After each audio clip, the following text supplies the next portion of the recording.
What's up guys? It's leg day today. So we start with mobility para ma-open ang hips, ankles at knees. Better range of motion equals safer squats and mas solid yung force output. Proceed na tayo sa first main exercise, Romanian deadlift or RDL. Ito yung posterior chain builder natin. Yung glutes at hamstrings natin yung power source ng lower body. If mahina to, weak din yung squats mo, weak yung run mo, and weak din yung other lifts mo.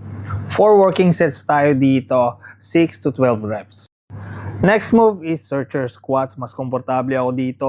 No lower back pressure compared to regular back squats. Front-loaded position forces upright torso. So, mas focus siya sa quads and core.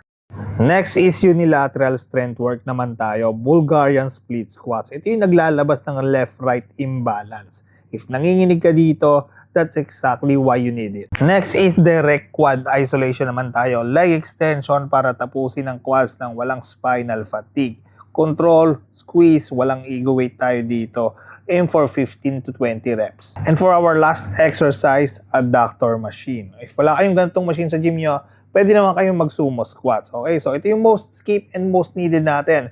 Yung inner thigh natin. Stronger adductors equals stable knees, stronger squats, and less injury risk. Quick tip lang, if you skip exercises you don't like lunges, Bulgarian split squats, don't complain about weak legs. You need to build them properly.